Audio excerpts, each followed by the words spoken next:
The next question comes from Janusz Korwin-Mikke. Thank you. I don't know if you realize how backward Europe is here compared to China or the US, and why we are so far behind. Well, in America, no one ever bothered about equal access. People just went on and bought informatics system from private companies, and that is why they are better connected to IT services than Europe is. I now hear with fear that you are saying that authors should be properly remunerated. Who is going to establish what adequate remuneration is? That's my first question.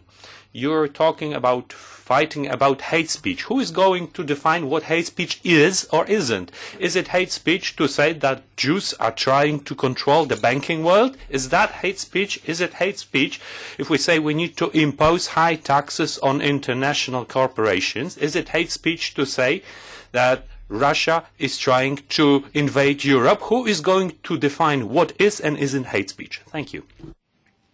Danke. Frau Gabriel, bitte. Sie haben Thank you, Ms. Gabriel. Thank you very much for that question.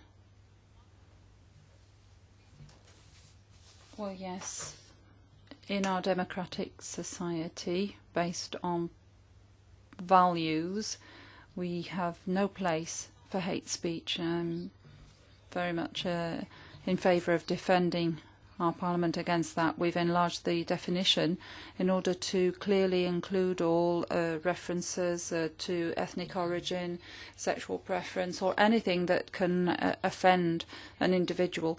Now, do we realise to what extent hate speech does not help anything at all and simply attacks the base of our democratic society? Yes, of course we need freedom of expression and freedom of information.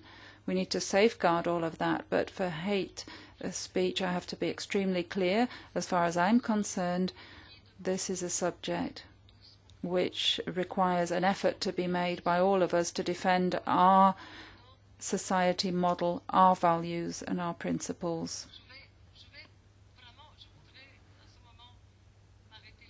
I'd like to leave it at that, truly, because I think mutual respect is important.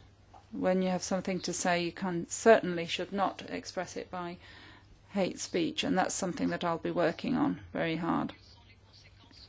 Are we aware of the consequences of all of this on children? The consequences for those individuals who would like to use their energy elsewhere? I would really like to call upon the responsibility of all of us, because it really is a subject that can't be taken lightly. Thank you very much. A follow-up question?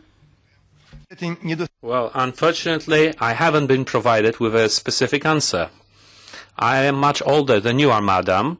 I was in jail during communist time, over a year spent in prison, among other things, for providing false information that can be significantly harmful to the interests of the then Republic of Poland.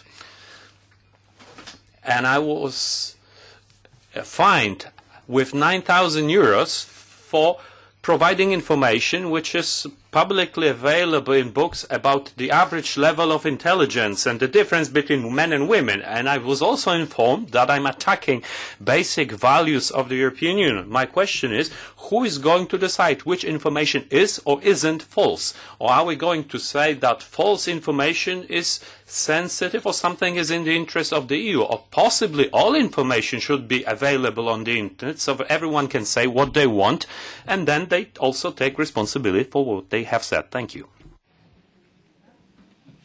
Frau Gabriel, bitte, Sie haben das Wort. Ms. Gabriel. I'm proud to defend the principle of equality between men and women. As I've said before,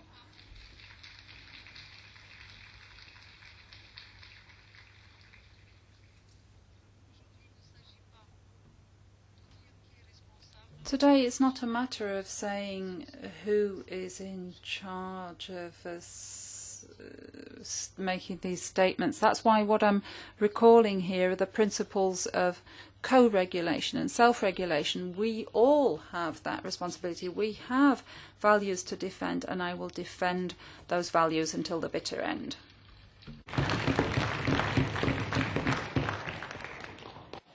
Vielen herzlichen Dank.